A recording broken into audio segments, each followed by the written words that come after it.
Go stand in the doorway of any room in your house, not the messy one you're already embarrassed about, any room, and count how many things in there you have dusted, moved, washed, shifted from one shelf to another, and cleaned around for the last 12 months without once using them for their actual purpose. That number is usually higher than people expect, and almost none of it is junk. That's the part that catches folks off guard. It's good stuff, working stuff, stuff somebody paid real money for. Somewhere online, a phrase started circulating, declutter like a privileged woman, and people took it the wrong way. They heard money, they heard marble countertops and a housekeeper. That's not it at all. A privileged woman, in the way I'm using it, is simply a woman who has decided her home deserves care. She isn't richer than you, she's just harder to talk into keeping things. She looks at a chipped bowl and doesn't argue with herself for 6 years about it. She opens a drawer, and everything in there is something she actually reaches for. An elevated home is not an expensive home, it's a cared-for home. Those are two completely different things, and one of them is available to you this weekend for free. Here's what makes this uncomfortable. The things you'd need to remove are almost never the obvious ones. They're the ones you've been defending for years with sentences like, "But it still works. I might need it. That was expensive. My sister gave me that. I'm going to fix it." 7 categories coming up. I'd guess you own something from at least 5 of them, and one of them is going to sting a little. If practical home content is your kind of thing, cleaning, sorting, making a house feel calm again, the subscribe button keeps this channel showing up for you. That's the whole pitch. Let's get into it. Open your linen closet. Go on, mentally. How many of those towels are thin in the middle? How many have that grayish edge that no amount of bleach fixes?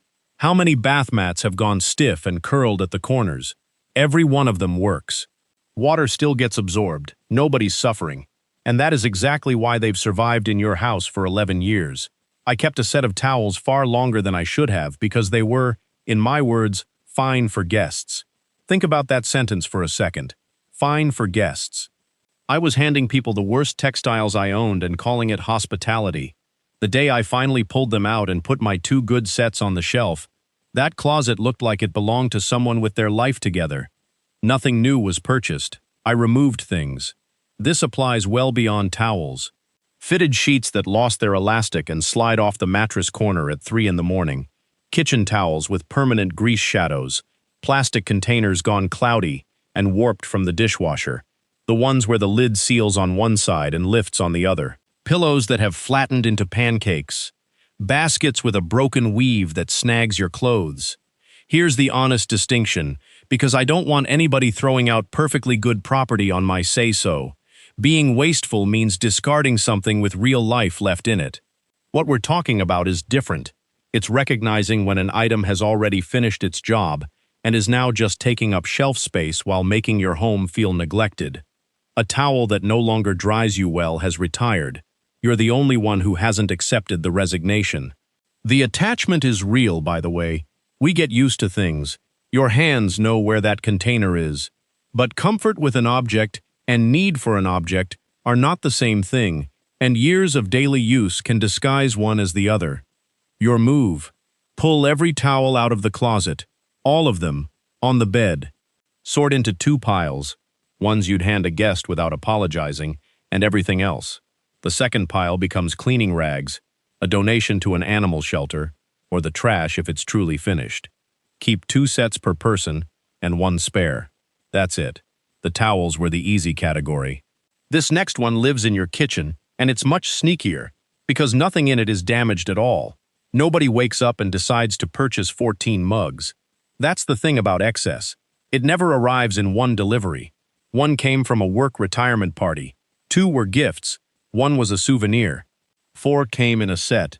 3 you bought because they were on sale and beautiful. 6 years pass and now you can't shut the cabinet door without doing a little wrist maneuver you've perfected without realizing. Water bottles are the modern version of this. Go count yours. I'll wait. Most households have somewhere between 6 and 20, and roughly 2 get used. Same story with food containers, which reproduce in the dark. Same with shopping bags, the reusable ones, stuffed inside another reusable one, in a cabinet, next to the plastic ones you're saving for a reason you've never articulated. Then cleaning products.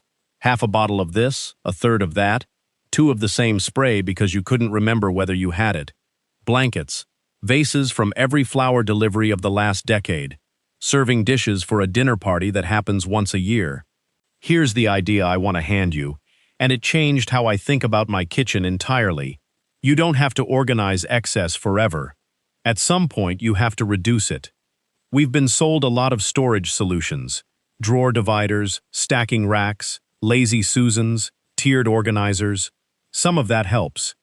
But if you find yourself buying a container to hold your containers, the problem isn't organization, it's volume. The comfortable part about this category is that nothing here requires grief.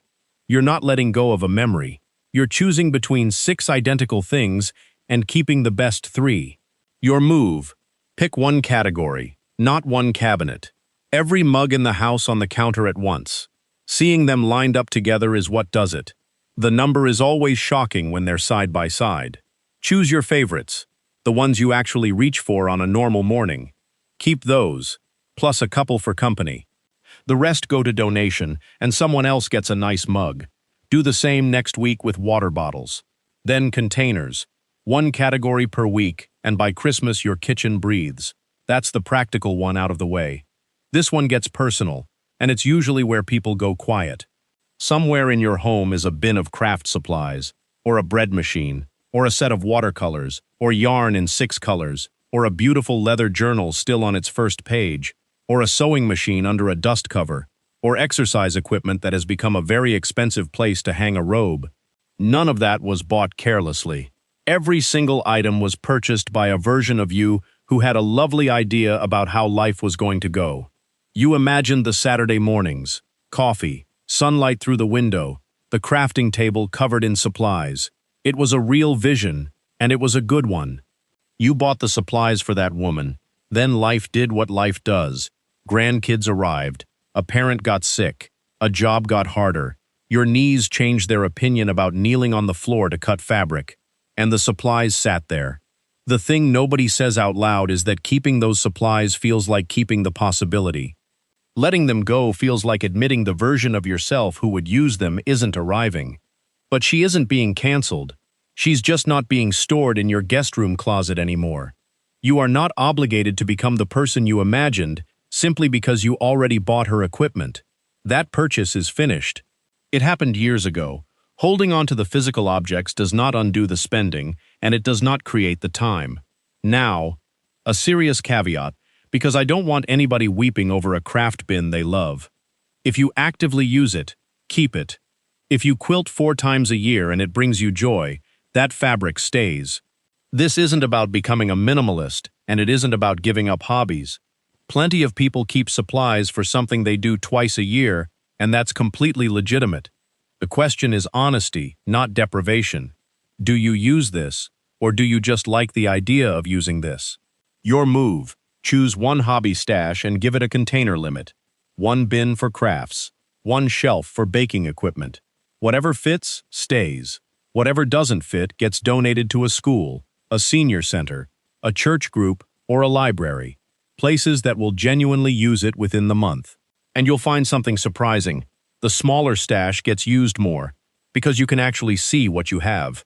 While we're being honest about things we bought with good intentions, go look under your bathroom sink. I opened mine expecting a 5-minute tidy, and stood there for 40. In the back was a bottle of lotion that had separated into 2 distinct layers, like salad dressing. A mascara that had turned into a solid. 3 sample jars from department store counters, none opened. And a body wash I disliked from the first use and kept anyway, apparently as punishment. Personal care products have a shelf life, and most of us treat them like canned goods. They aren't. Anything that has changed color, separated, dried out, developed a strange smell, or gone gritty in texture, has finished its useful life. Anything past a printed expiration date, or past the little jar symbol showing months after opening, is done. Mascara in particular is meant to be replaced every few months for eye safety, and that's not a marketing trick. Then the harder pile, the products that are perfectly fine but that you dislike. The shampoo that made your hair feel like straw. the perfume that smelled better in the shop. Half used, so guilt keeps them in the cabinet, where they will remain half used forever. And the saddest category of all, the good stuff you're saving. The nice hand cream, the special soap, the expensive serum, waiting for an occasion worthy of it. That mindset deserves a direct challenge. Saving your best products for a special day is a quiet way of telling yourself that ordinary days aren't worth it. A Tuesday in your own bathroom is exactly the occasion. That's what the cream was for. This is where the whole privileged woman idea gets clearest, and it has nothing to do with money. She doesn't own 40 products. She owns the 6 she loves, and she uses them until they're empty, and then she replaces them. A cabinet crammed with unused bottles isn't luxury. It's just storage with a nice smell. Your move: clear one shelf or one drawer. Anything expired, separated, dried, or odd-smelling gets discarded. Check with your local waste guidance for anything you're unsure about. Anything unopened that you'll never use, offer to a friend or a shelter. Then take your one favorite product that you've been saving and use it tonight. Now I want to talk about the details that make visitors form an impression before you've said a word. Not the big things. Nobody walks into your home and judges your sofa. What registers, at a level people don't consciously notice, is maintenance. A cracked plastic bin in the corner, a rug with a curled edge that has been tripping people for 2 years, a drawer organizer with a broken divider so everything migrates into one compartment, a lampshade with a scorch mark, plastic grocery bags stuffed into a drawer that no longer closes, counters covered in mail, chargers, vitamins, keys, and one mysterious screw. Individually, every one of those is minor. Collectively, they read as a home that nobody is taking care of, which is unfair, because you may be taking care of it constantly. You're just taking care of too many things at once. Let me be clear about what I am not saying. I am not saying you need new furniture. I am not saying you need to buy anything at all. Buying your way out of clutter is how most of this arrived. The changes that make the biggest difference cost nothing. Clearing a counter completely and putting back only 3 items. Removing the rug that curls instead of buying a rug pad. Emptying the corner where things get shoved because they don't have a home. Wiping down the switch plates and the door frames, which collect years of hand marks nobody ever notices until they're clean. A home reads as elevated when the eye has somewhere to rest. Every additional object on a surface is one more thing competing for attention. Remove 4 items from a countertop, and the whole room looks renovated, and you spent nothing. That's the actual luxury being described here. It's opening a cabinet and finding what you need on the first try. It's a stack of towels that all match. It's setting your bag down on a clear counter. Not one bit of that requires wealth. It requires fewer things. Your move: choose one flat surface, the kitchen island, the dining table, the entryway console. Remove every single item from it. Clean the surface properly, then return only what belongs there, and be strict, because most surfaces need 2 or 3 items, not 11.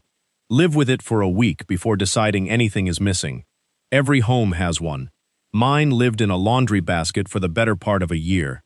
Inside, 2 shirts missing buttons, a lamp with a frayed cord, a picture frame with cracked glass, a kitchen drawer pull that came off in my hand, and a small ceramic dish I broke and fully intended to glue.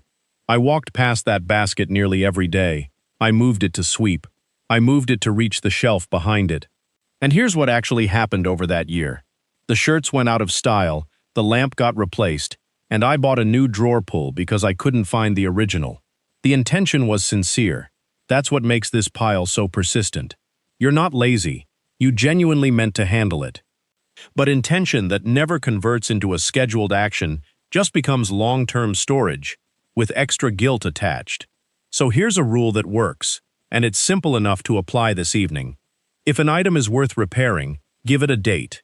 An actual date on an actual calendar. 2 weeks out. If it needs a professional, a cobbler, a tailor, a repair shop, put the errand on the calendar the same way you'd schedule a dentist appointment, because it will never happen otherwise. If the deadline arrives and you didn't do it, that's your answer. Not a moral failure, just information. It tells you the repair wasn't important enough to survive a 2-week window, and it never will be. Then decide honestly. Some things are worth paying someone else to fix. Good leather shoes, a quality coat, furniture with real bones, anything with sentimental weight. Some things cost more to repair than to replace. And some things you were never going to fix, and you've known that for a long while. Please don't discard valuable or easily repairable items on a wave of enthusiasm. This isn't about being ruthless. It's about refusing to let someday become a permanent storage category in a home where space is finite. Your move? Gather everything in the house that's waiting on a repair. Put it in one spot so you can see the true volume. Anything you'll fix, schedule within 14 days. Anything you won't, release this week. Donate, recycle, or discard as appropriate. The one question that settles every argument. If you remember nothing else, remember this one, because it does the work of all 6 previous categories combined. Pick up any object in your home and ask, if I saw this exact item in a store this afternoon, at full price, would I buy it again? That's it. No complicated system, no sorting into 4 boxes, no method requiring a weekend. The reason this question is so effective is that it bypasses every excuse we use. It doesn't care what you paid. It doesn't care who gave it to you. It doesn't care that it still works, or that it might be useful in 2031. It asks one thing: knowing everything you know about your life as it currently is, would you choose this? And when the answer comes back no, you'll usually know why within about 2 seconds. Your taste changed. That's allowed. The decorative style you loved 15 years ago doesn't have to be the style you love now. Your home changed. Things that were perfect in the last house look wrong in this one. That's not a flaw in the item. It's just a different set of walls. Your life changed. You were feeding 5 people. Now you're feeding 2. You needed 12 dinner plates then. You don't now. It was an impulse. It was on sale. Or you were having a bad week. Or the display was clever. That purchase is complete, and keeping the item does not recover the money. Or the simplest reason of all, you don't like it. You never really did. And I'm not using it is a complete sentence. You do not owe any object a dramatic justification for its departure. That's the shift I want you to take from all 7 of these. You're not decluttering because you failed at housekeeping. Your home isn't a disaster. It's a record of a life with several chapters in it. The raising years, the working years, the moving years, the hosting years. Every chapter left something behind. Of course, the house is full. You've lived. Your move, choose 10 objects in one room. Any 10. Ask the question on each. Whatever answers no goes in a box by the door, and the box leaves the house within 3 days, because a donation box that sits in the hallway for 2 months is simply clutter with better intentions. You've lived long enough to know precisely what you use. That's not a small thing. It's the whole advantage. A 25-year-old guesses at what her life will need. You already know. The goal was never an empty house. Empty is not the same as calm, and a bare room isn't a home. The goal is a house where everything in it has earned the space it occupies. So here's the challenge, and please make it small enough that you'll actually do it. 1 drawer, 1 shelf, 1 cabinet. Not the whole kitchen, not the garage, not a weekend project you'll dread and postpone. Empty it completely. Remove the obvious things first. The broken, the expired, the dried out, the duplicate. That takes about 4 minutes and it clears the noise. Then look at what's left and ask the question, would I choose this again? Whatever survives that, put it back with a bit of care.